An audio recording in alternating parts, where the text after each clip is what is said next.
I'm Christina, And we're the Gorgeous Geeks. Geeks. We've never really discussed what a Gorgeous Geek is. Like, the thing about this, it's not that, we don't say Gorgeous Geeks because we We look think we're vain or so, whatever. yeah, we're Like, so vain, or we think we're anything. so better looking than other people or anything. Because, quite frankly, we're not. I mean, we're not. She's vain, but No, but the whole point of the Gorgeous Geeks is like it's inner beauty, because we are unashamed of our geekdom, and that's what makes us gorgeous. Yep. Mm-hmm. We will at any given time. Some of us, it's always a comic book in the car and the purse. We'll whip it out, bam. Katrina and Christina we Kryptonese, fluently. We was learning Klingon at one point, so yeah, we do have a dictionary. Yeah, and proper Klingon etiquette, like a book on it. So it's more of a confidence type of thing. Like, right. We're not ashamed of it. We actually find it quite attractive when it comes to guys. To guys. One thing I love about guys that are geeks is that they are smart. Yeah. Yeah, people say, why do you like comic books, or how, like, they ask me, how can you write so well, or whatever. I'm like, well, first of all, I think because I've been raised on comic books, and people kind of roll their eyes, but I think it expands your imagination. It just brightens your horizon at such an earlier age. It fills you onto this world of the, theories on space kind of continuum. Right. I remember because growing up, we was heading up to the Indian reservation doing missionary work with our father, and it was a 3-day car drive to. And this was before they had DVDs built inside the car. Right. And everything. So it was a 3-day car drive from the Metro Detroit area to Alberta, Canada. Calgary is nearest the city Calgary. And I remember reading, because like Dad had left a whole box of comics in the car. Had brought some for us to do because we would have drove them nuts. So, right. And this is when we fell in love with comic books. I was 11 or 12 at the time. It was X-Men for me. Yeah. So he put a box of X-Men in the car, and the era was like from 81, 80 on, like a whole box all up, until at the time, which was like the late 80s, early 90s. It was when Wolverine. It's when Professor X had just got Wolverine, and Storm is when they had just first joined the X-Men. So that's where I started off at reading those. So I was reading the history first before all of the other stuff came out. And I remember reading the series of Days of Future Past, when when the futuristic Kitty and the current Kitty got switched out, their minds got switched out, and it was trying to stop something, It was very sad. Yeah. So that particular series was very sad. And I remember because I was 12, and this is future space-time continuum and stuff. I was 11 or 12. I didn't understand what the heck was. I remember having taken the comic book to Dad and saying, okay, exactly what is going on now, because the story was so complex. I guess you bothered him anyway. Yeah.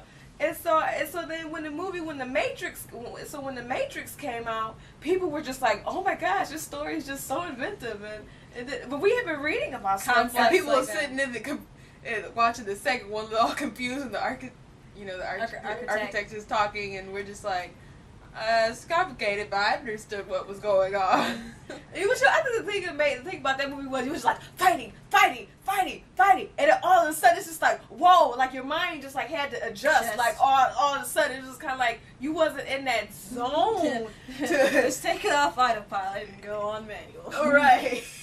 Well, the thing about it is that geeks, if they're really into comic books, they have to understand that type of thing, because that's something that's going to come and you know what, if you say that's just not my thing, I think at some point you just haven't given it a try, because manga is just Japanese comic books, and they have comic books period in any genre. There's a big manga called Prince of Tennis about tennis. For crying out loud. There's something for everybody. So right. I think if you like comic books, then you're open-minded too. Right. That is true. I mean, you meet some very diverse, interesting people when you go to the shows. So geeks are attractive. Yeah. I mean, just because they're so smart.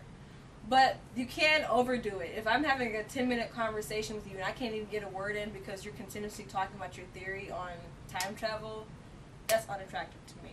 It's like, you have to learn. Or if you don't understand it, you have this bullcrap theory. But anyway, go on. Personal experience? Personal experience. But yeah, just rein it in a little bit. Right. So I think that's number one thing is that they're smart. Yeah, smart. But don't overdo like the time travel and use the theory on cloning or. Well, Katrina, I remember you said you cannot date anyone or marry anyone who does not love or at least have a deep appreciation for Star Trek. Well, they're gonna have. I mean, okay, I can understand. Like, what if he's like so anti Star Trek? But you have to understand. You have to at least appreciate the fact that in a time period, that it was well before its time. Right. The technology, you have to appreciate the fact that Gene Roddenberry was such a visionary. Right. Things they used on Star Trek, people just now started inventing. Right.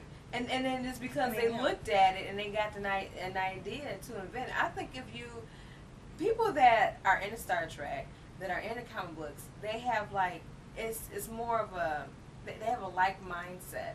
It's more like, and it goes past race, it goes past gender. It's more of like, it's an intellectual, And core. then the heroics. If you read something like Spider-Man or Thor, or it's just about honor and doing the right thing. Superman. Right. I know that there's other books out there that's, but we're more so Marvel, DC chicks. Yeah. I know that there's other genres that's out there. And I'm not saying everybody who reads comic books is a nice person. Right. But I don't meet too many people who don't like comic books that aren't like likable kind of people. Though. Yeah, like that's one Even thing if they're about, like a jerk or something, they're like a sarcastic person who's gonna make me laugh. right. Like going to like a comic book convention, it's one thing I love about it. And yes, we do. Don't diss them; they're fun. They are fun. Yeah, lots of fun. And take lots of money too, because you will spend more than what you intended. Take your kids. There's something to do. Maybe shield their eyes from Playboy models or something like that. But not all of them have. Every once in a while, you got the girl walking around dressed like she's Princess Leia, but she clearly should not be wearing that costume. Mm-hmm. Very few can pull off that costume, actually. Mm-hmm. But one thing that I like about it is that you can basically start up a conversation with anyone because everybody's in there with a common interest. Mm-hmm. So that's really cool. You meet new friends. Right. All right, but we're not really here to talk about comic book convention, but that's one thing I like. That I find attractive is if a guy is into Star Trek or Star Wars. I really don't understand if you hate one and love the other. You have at least appreciate. I don't get Yeah. like the disrespect towards one. I know they're not the same, but there should be. Well, I guess I don't get how you could like Star Trek and not Star Wars. But I guess if you were into Star Wars and not Star Trek, maybe you don't like the intellect of it. Maybe that's the only way I can see, but I can't see. I don't know. I would just hate it if I married a guy that hated Star Trek and loved Star Wars, and then we had children, and then there was a feud. There was a feud. Going down with the lightsabers and the phasers, and only one side would survive. Oh dear God. Like I would have fights like that in my house. I'm going with mommy doing the divorce. Christina, don't even wish such things. It's just a joke. It's just a joke. Because Star Trek and Star Wars would tear you apart, so you need to find someone who likes both.